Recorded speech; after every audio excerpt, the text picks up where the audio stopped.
60 pounds, 9 years old, when she stepped off her porch grasping 7 tiny cartons of candy on March 6, 1959. Nobody realized she was taking her final steps. This isn't some tragic accident about a little girl losing her way. This is the chilling reality of a monster hunting the most vulnerable, innocent prey imaginable, right in broad daylight. Unmasking this phantom required 62 years, 3 eras of relentless investigators, and a single undisturbed glass container forgotten inside an evidence vault. Before we dive into that dark rabbit hole, we must rewind to that fateful Friday. Grasping the true tragedy means truly knowing the sweet soul that was Candy Rogers. 1959 Spokane, Washington, represented pure American innocence, a town of unbolted front doors and children strolling solo to class. The West Central District was a tight-knit, blue-collar community built on humble houses and friendly faces who watched out for one another. Parents never anxiously checked the hour when kids played outdoors. Fear simply didn't exist here. Residing above a local market on the 2000 block of West Mission Avenue, Candy shared an apartment with her mom, Elaine, who taught high school history and gym. With grandparents neighboring them and her loyal dog Shep nearby, her world was small.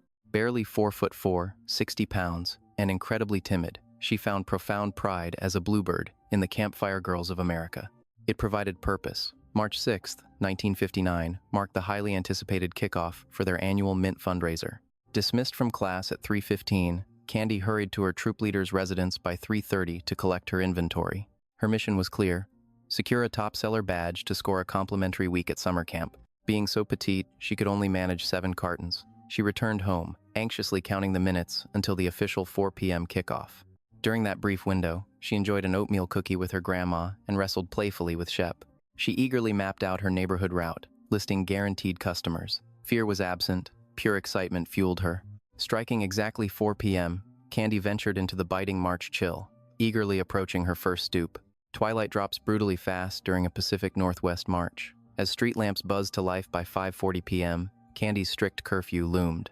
The golden rule: return before dusk. When 5:30 hit without a glimpse of her, panic sent her grandfather searching the sidewalks. Pounding on neighbors' doors and pacing the perimeter, he found nothing. The little girl had completely vanished. Elaine returned from a salon appointment to a mother's worst nightmare. Under an hour later, frantic relatives were sweeping the neighborhood. Cops swarmed the area as blackness consumed the sky. Complicating matters, the streets were flooded with fellow Campfire Girls. Tracking Candy proved agonizingly difficult, with dozens of similarly dressed kids holding identical merchandise moving through the twilight. Bystanders reported sightings, yet identifying one specific child was impossible. Then, as the clock struck 9 p.m., the search party stumbled upon a terrifying clue that shifted the entire investigation. Up Pettit Drive, ominously nicknamed Doomsday Hill, mint cartons lay strewn across the dirt. These weren't accidentally fumbled, they were violently tossed. The chaotic trail suggested items hurled from a speeding vehicle, charting a sinister path southward over the Fort George Wright Bridge, far from safety. A single solitary carton yielded a partial thumbprint. Feds preserved and analyzed the smudge, but it remained a ghost print. By 9 p.m. on March 6, 1959, a grim reality gripped Spokane. This wasn't a case of a lost child. Candy had been snatched. The agonizing mystery became, what monster did this? And why target this specific girl among the dozens peddling candy in the freezing Friday dusk? The horrifying truth lurked right under their noses, remaining buried for a staggering 62 years. Dawn broke on March 7th with the entire city aware of the tragedy. An army of over 12,200 volunteers mobilized to hunt. 1,200 individuals for one tiny girl. Marines, scouts, linemen, postal workers, and equestrians united. This massive civilian force flooded the west central streets, long before the sun even crested the horizon. Operations centralized where her discarded candy was discovered, the junction of Pettit Drive and the T.J. Minnock Bridge. Air Force choppers dominated the skies above. Operating entirely without modern tech, lacking cellular networks, GPS tracking, or surveillance footage. Their only ammo: a few scattered candy wrappers, an anonymous smudge, and a physical trail dying abruptly at a bridge's edge. Tragedy compounded on March 7th when a low-flying military rescue chopper snagged heavy electrical cables, plunging violently into the icy Spokane River. The catastrophic wreck claimed 3 servicemen: Airman Marles D. Ray, Staff Sergeant William A. McDonald, and Lieutenant Kenneth G. Fout. While 2 miraculously lived, 3 heroes perished, hunting for one stolen girl. The community's heartbreak doubled, yet Candy remained a ghost.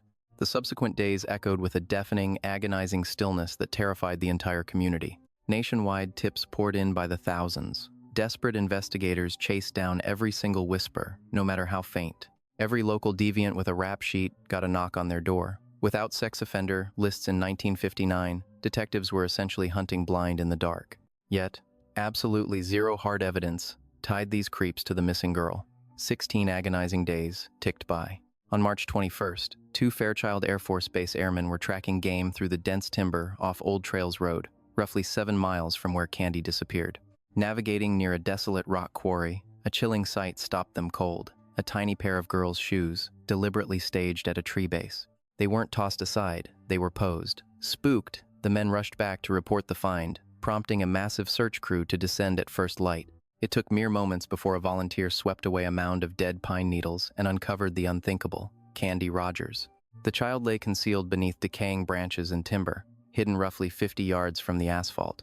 Former Spokane Police Captain Richard Obering stood among the traumatized crew who unearthed her. That gruesome scene haunted him forever, though he miraculously lived to see the perpetrator unmasked 62 years later. The autopsy confirmed the horrific truth. She had been brutally choked to death. Her killer fashioned a makeshift garrote, ripped straight from her own undergarment, the exact slip she wore, stepping out her front door that fatal Friday.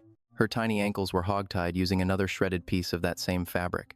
Deep abrasions circling her torso hinted she was tied up with coarse cordage earlier, though investigators never recovered any rope from the wilderness grave.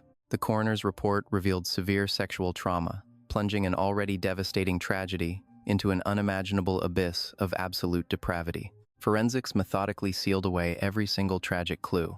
1959 detectives possessed zero concept of modern DNA profiling, yet their blind foresight in hoarding biological trace evidence eventually shattered the mystery completely. Unearthing that innocent child permanently scarred the city of Spokane, breaking its innocence forever. Carefree mothers and fathers suddenly became paranoid wardens, anxiously peering through blinds and enforcing harsh curfews on terrified kids. Her tragic ghost dictated local parenting tactics for half a century, serving as a dark campfire tale passed down bloodlines to keep youngsters safe. Law enforcement sat on a genetic goldmine, completely blind to its future investigative power. Detectives blindly prayed technological advancements might one day decode the killer's identity. Yet, before any lab breakthrough, a notorious predator hijacked the narrative, plunging authorities down a 40-year rabbit hole of deceit and utterly false assumptions. We don't just tell scary tales here. We spend grueling weeks excavating buried archives, cross-checking cold hard facts, and resurrecting the stolen lives of real victims. Crafting one video demands roughly 15 sleepless days of hardcore sleuthing and relentless digging. These voices matter, and forgotten victims demand justice. If you want our team to keep ripping the lid off these sinister cover-ups, smash that like button, subscribe now, and drop a comment explaining which chilling detail disturbed you most today. Your backing fuels this entire operation. Craving more cracked files? Hit the links lurking down in the description box. Now, let's dive back into the madness. For generations, local investigators swore they possessed the bastard who slaughtered Candy. They pinned an identity, a criminal rap sheet, and seemingly bulletproof forensics squarely on one specific target. 4 decades of absolute certainty turned out to be a total, catastrophic lie. The most twisted part? The actual butcher completely evaded every hotline tip, witness interview, and police dossier for 62 agonizing years of active pursuit. While cops hunted a phantom, the actual murderer blended into the suburbs, playing family man until his grave. The scapegoat they blindly pursued? A drifter named Hugh Beyond Morse. Morse rode with the Spokane Motorcycle Club, seamlessly flying under the radar while weaving through the city's underbelly. Sickeningly, when the girl vanished, he actually volunteered to help look. He paced those very sidewalks alongside shattered families and cops, pretending to hunt for a child whose corpse he knew about. He resided merely blocks away. Just 4 years prior, down in California, police nabbed him trying to sexually assault 2 young Girl Scouts peddling cookies on porches. A terrifying foreshadowing of Candy's exact fate. Barely 12 months after they pulled the child from the dirt, Morse brutally assaulted and slaughtered 2 Spokane women, launching a cross-country rampage, racking up 7 violent felonies before hitting a wall in 1961 Minnesota, thanks to a local spotting his FBI mugshot. He rotted away, serving double life sentences until dying in April 2003. His sinister profile perfectly matched the child's slaughter. He actively hunted doorstep peddlers, prowled her exact neighborhood, and harbored a very bizarre quirk. Hugh Morse was addicted to chewing gum. Across nearly all his kills, forensic teams kept discovering chewed grape gum, turning into a trademark calling card that tied his blood-soaked trail together. Back in 1959, the medical examiner flagged a purple smear on the victim's clothing. Leaning in, detectives caught the unmistakable stench of artificial grape. That one seemingly trivial clue mutated, entirely hijacking the trajectory of the decades-long manhunt. 62 years of deception began here. While the suspect's violent reputation intensified, that completely untested mark anchored the entire prosecution against him. That single fatal guess morphed into an absolute dogma, hijacking the manhunt and blinding detectives for 40 agonizing years. By 2001, an investigator finally handed the victim's garments over to a modern crime laboratory. Technicians extracted biological material hidden deep within those preserved threads, successfully constructing a complete genetic blueprint. For the first time in 42 years, cops possessed hard physical proof instead of mere theories. They ran it against Hugh Morse. Absolute mismatch. Those eerie geographical links and similar brutal offenses meant absolutely nothing now. Science exonerated him. Authorities immediately fed the sequence into the National Genetic Registry. Dead end. Utter quiet. The actual monster walking the streets had entirely avoided any felony arrests that would have flagged his biological signature. This phantom never even blipped on their radar. Across 62 long years, his identity wasn't whispered in a single rumor or buried inside any obscure file. The predator hid in plain sight, completely ignored.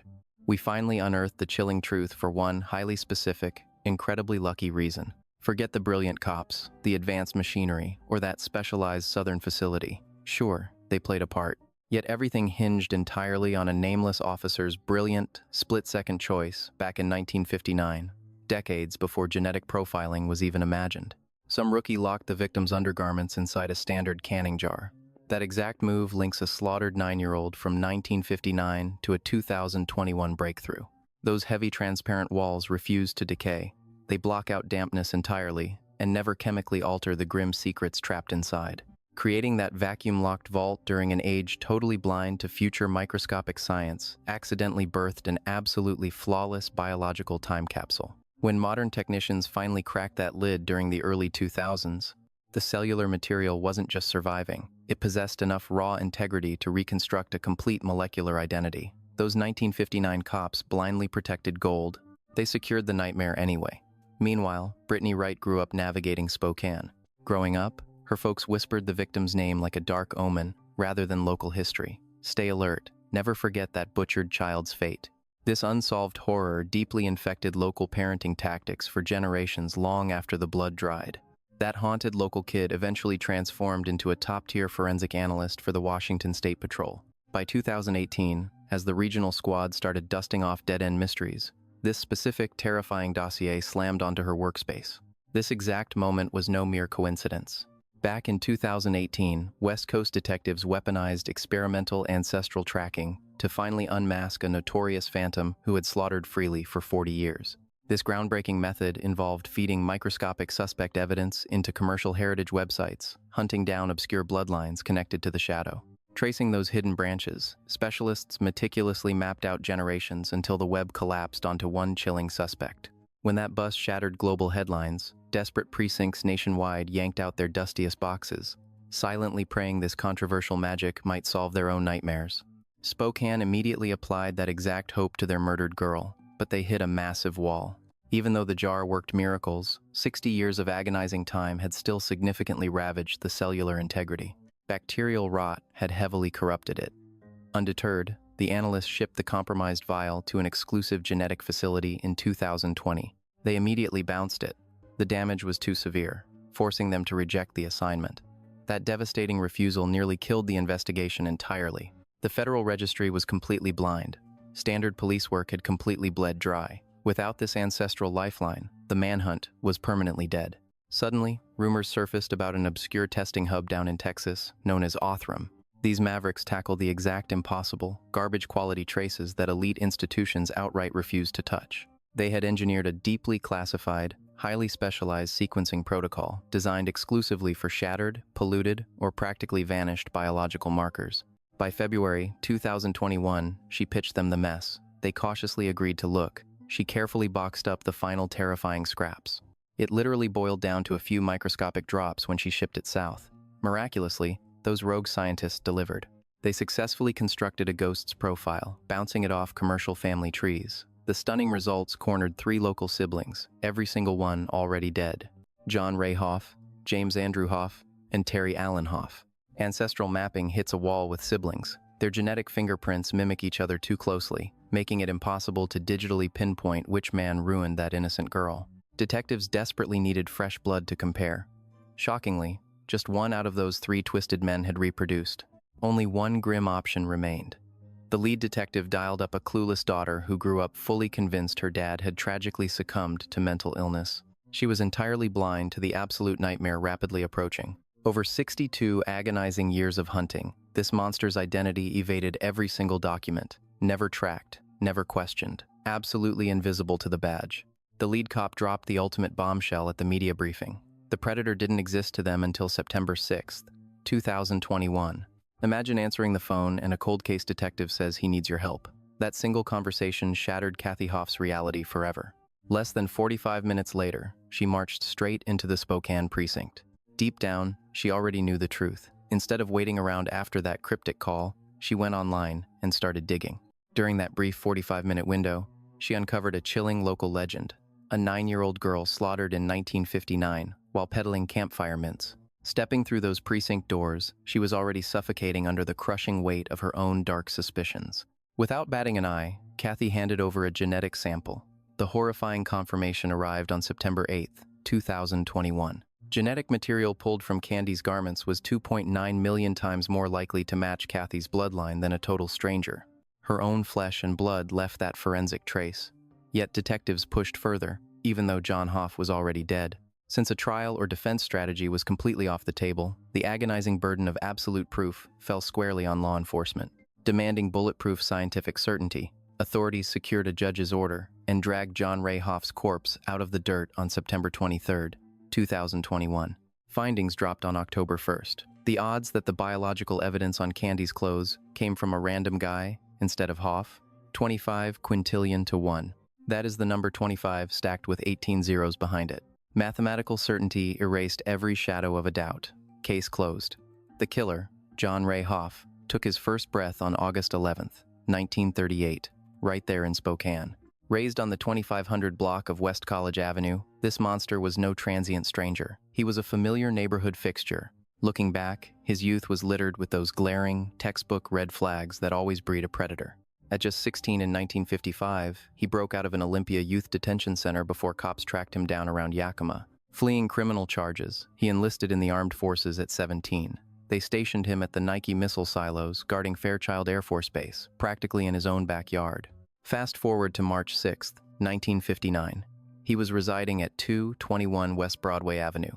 Candy lived along the 220 block of West Mission Avenue, barely a single mile away from her murderer. By 1961, just 2 years after butchering Candy, police nabbed Hoff in West Spokane for second-degree assault. His crime? He ambushed a woman, violently ripped her clothes off, bound her wrists with those exact fabrics, and choked her out before running off into the night. Miraculously, she lived. Pay very close attention to this sick signature. He weaponized his target's own wardrobe to both restrain and suffocate her. The killer's signature was a chilling carbon copy of the nightmare inflicted on little Candy Rogers. The strangulation cord was ripped straight from her underskirt. Whoever did this used another shredded piece of that very same fabric to hog-tie her legs. That 1961 survivor caught a lucky break when the attacker got spooked. Candy wasn't so lucky. Hoff pulled a measly 6-month bid, prompting the military to brand him AWOL and boot him out in disgrace. He bounced between random dead-end gigs, peddling knives door to door, logging hours at a timber lot, and sweating inside a slaughterhouse where acid permanently scarred his face. This wasn't a guy laying down roots. But one sinister piece of Hoff's background chills the blood more than anything else. He lived with a stepsister. Back in 1959, she was just 10, a dedicated campfire girl. The program paired her up as Candy's official mentor, tasked with showing the younger scout the ropes. They were close. She actually loved that kid. As the community tore itself apart hunting for the vanished child, Hoff's sister completely shattered. She sobbed her eyes out, sitting right beside her stepbrother. Weeping, she confessed how desperately she wanted her young scout friend back, crying about the sheer horror of it all. He just sat there, stone-cold silent. John Ray Hoff dodged earthly justice, taking his final breath in 1970. He ate a bullet to escape the consequences. The coward checked out on his own kid's birthday, the exact day she turned 9. The precise age little Candy was when he violently stole her innocence and her life. Maybe his conscience fractured, or perhaps it was a far sicker twist of fate, but that secret died with him. Yet, tracking down his final resting place left seasoned detectives absolutely speechless. For 51 agonizing years, this monster shared the exact same graveyard as the child he ruined.